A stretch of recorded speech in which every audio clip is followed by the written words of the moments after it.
I'm Jason Gilbo, Jay Gilbo 11. With me is Nick Tasso at the Inefficient 2. Taking a look at pitching on tonight's 8-game slate, which maybe be turning into a 7-gamer with the Red Sox and Royals looking pretty iffy for weather. This slate for pitching, it's not too favorable, at least in my opinion. I think you look at those higher price upside guys, they're not really there at the price tag I want them to be. Yeah, I agree with you. When I was starting to make some preliminary lineups, it was really tough. There's no aces that you can kind of trust on this slate, and the guys that you do like are priced way too high. Yeah, definitely. And one guy who we can kind of jump into things here, Marlins and Phillies, Adam Conley versus Jared Eichhoff, 7.5 over under. Miami minus 133 favorites. Obviously, Conley coming off of a tough start, but overall has been pretty favorable this season. I like his strikeout rate since about 25%. Obviously, the Phillies, yes, they're winning some games, but they're still not a good offense, especially against left-handers. 24% strikeout rate and the 27th worst WOBA. I don't mind him in cash games tonight. I don't mind him as an SP2 option on DK. One, because I think he offers some upside in more than guys like Maeda and Zimmerman just with that strikeout rate he has. Yeah, I agree with you there. I mean, it's a tough night for pitching. You look at Conley, and he's able to keep the ball in the park. I know it's going to be a little tough probably at Citizens Bank Park, but this Phillies offense really isn't that good.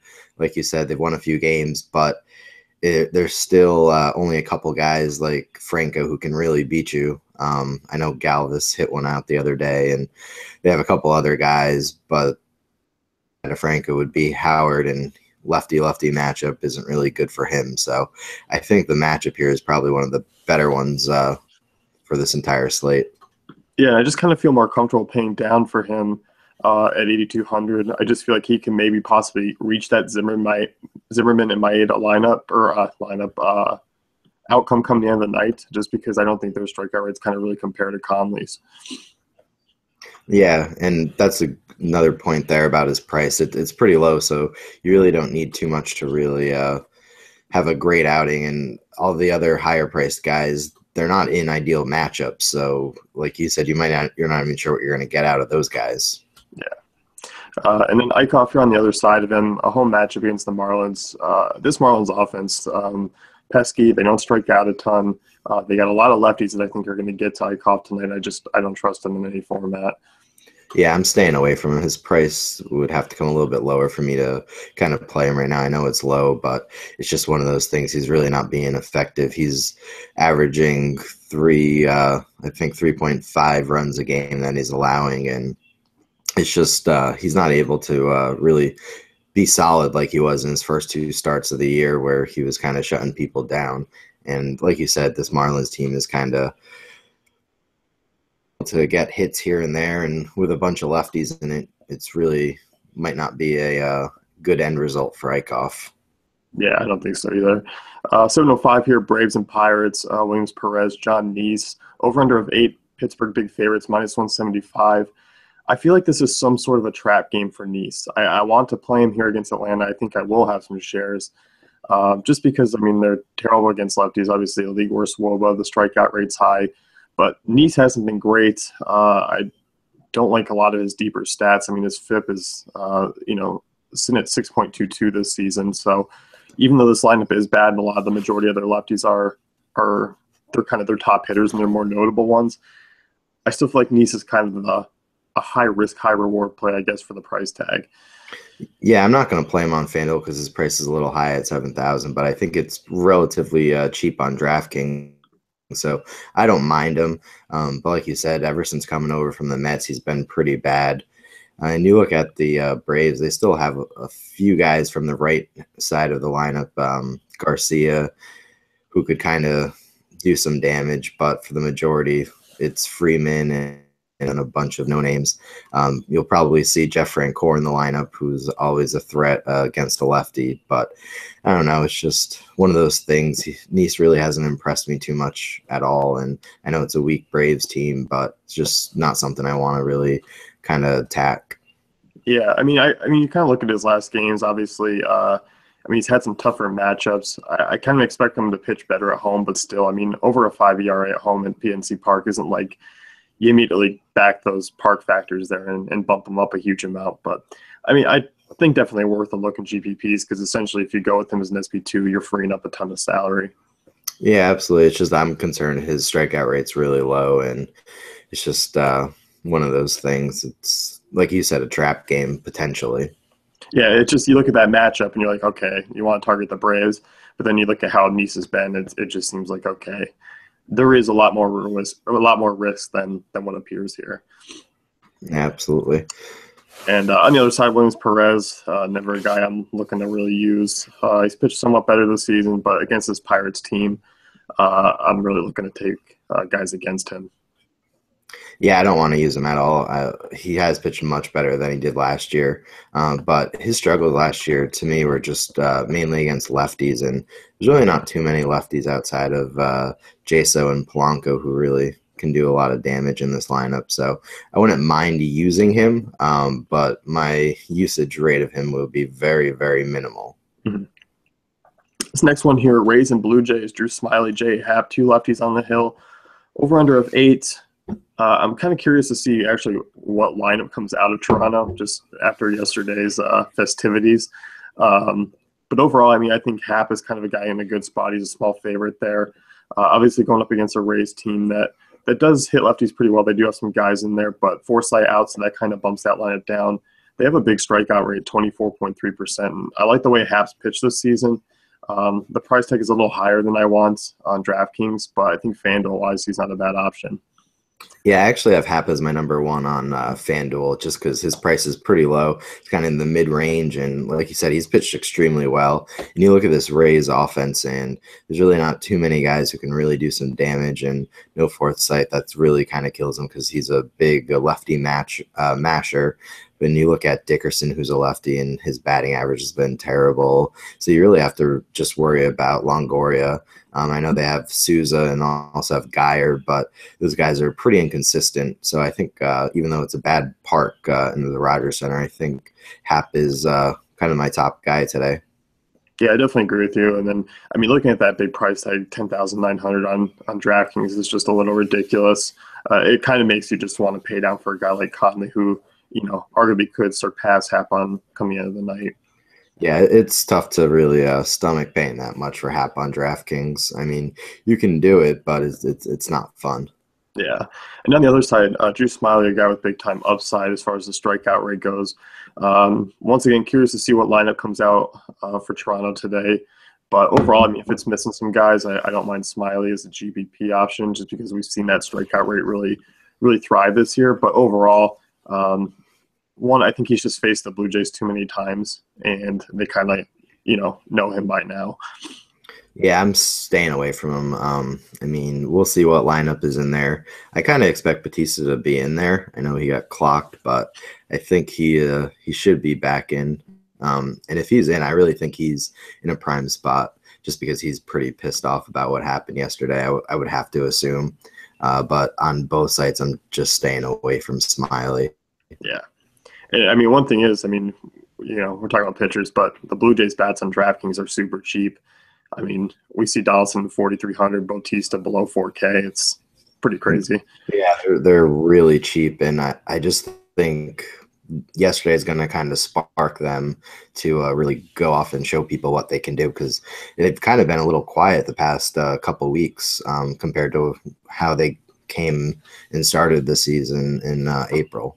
Yeah, they've been a little lackluster, so hopefully that is something, and I'll definitely have some shares. Twins and Tigers here, 8.5 over under Detroit, minus 148 favorites. Zay Barrios, Jordan Zimmerman on the hill. Zimmerman here in a good spot against the Twins offense that's fairly boomer bust.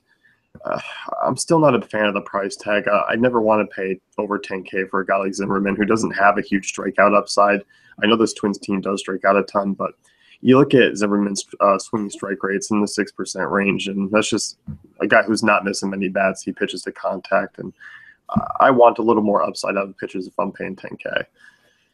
Yeah, what concerns me about Zimmerman is in every one of his starts except the first one, he's given up at least 6 hits, 6 or 7 in pretty much every start. And that's just really concerning, especially for a guy who doesn't strike out too many batters, just to have so many guys on base. And if someone even gets an out, they could have productive outs, and that can contribute to more runs. So it's definitely something I'm staying away from, even though it is the Twins.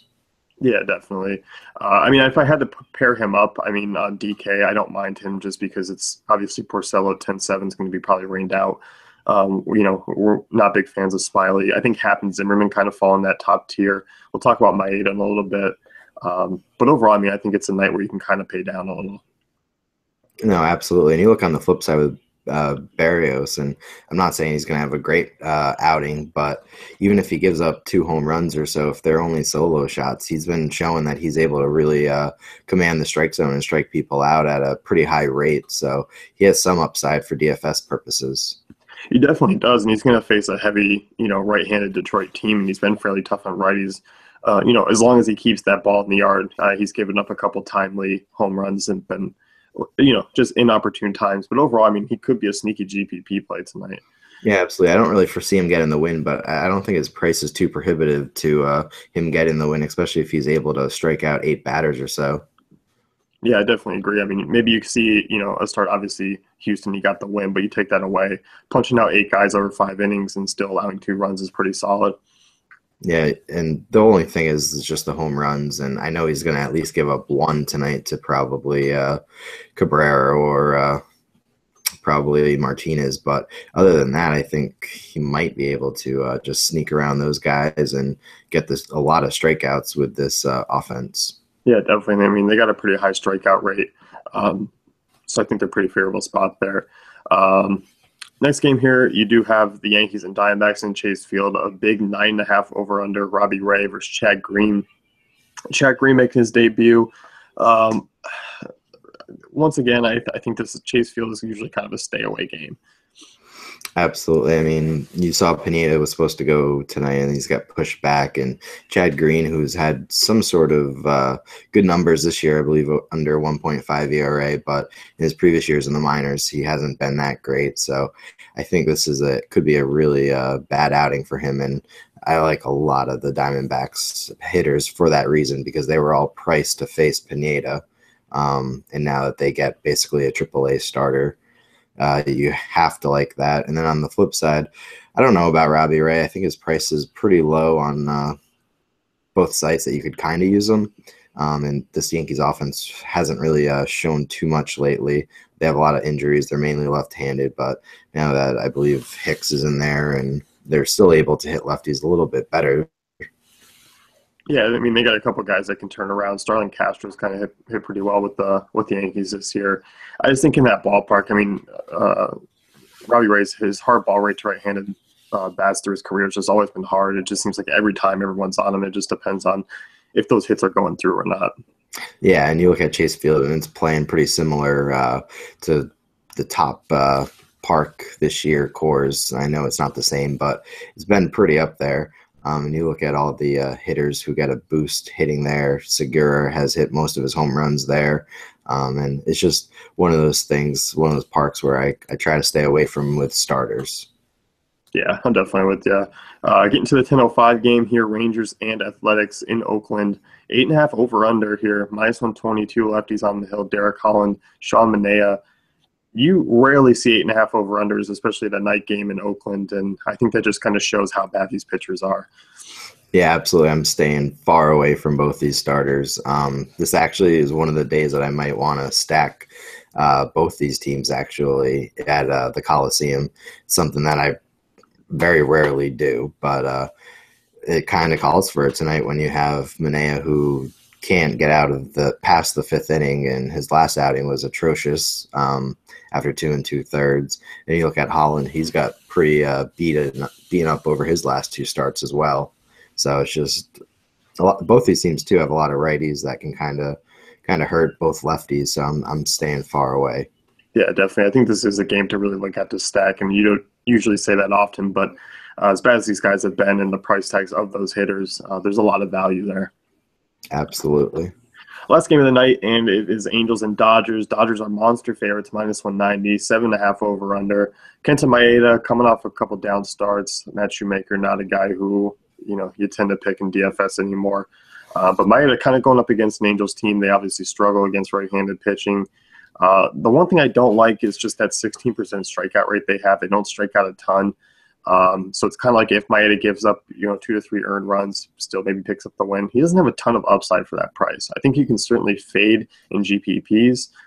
Cash games, I still think he's a win lock for me and should be pretty chalky. Yeah, my only concern with Maeda is if you look at the Angels over the past 2 weeks, their offense has really kind of picked it up. They're not really striking out too much. And they're actually getting on base at a pretty high clip. So it's the only concern I have about them. But at the end of the day, they're still the Angels. And you take out the DH now that they're in Dodger Stadium, that will kind of take an extra hitter out of their punch and might not will definitely benefit Medea a little bit. But the strikeout rate is a little concerning. But like you said, at the end of the day, he's kind of the chalky guy for tonight. He has a nice price in both sites, and it is the Angels. Yeah, I mean, if you look at kind of those top options on DraftKings, Maeda 9,700 to Zimmerman's 10.3. I think you kind of spin down a little bit there, maybe pair him with Conley and feel pretty good about that duo in cash games. Yeah, especially when you look at Porcello, who's not going to pitch tonight. He was at a nice price, and you kind of have to kind of look at a little different route, and that's a little alternative going with Conley and Medea. So I don't mind that at all. Yeah, I think they're going to be a little bit chalky, so it's kind of like, well, everyone's on the same boat, but that's cash games. I think you can certainly fade Maeda in GPPs. I just don't think that upside's really there. Yeah, I mean, he probably will shut him down, but even if he does, the strikeout potential isn't really there. Yeah, definitely. That's going to wrap things up with the pitcher nail down. Be sure to check out dailyfantasycafe.com for all our great tools and content.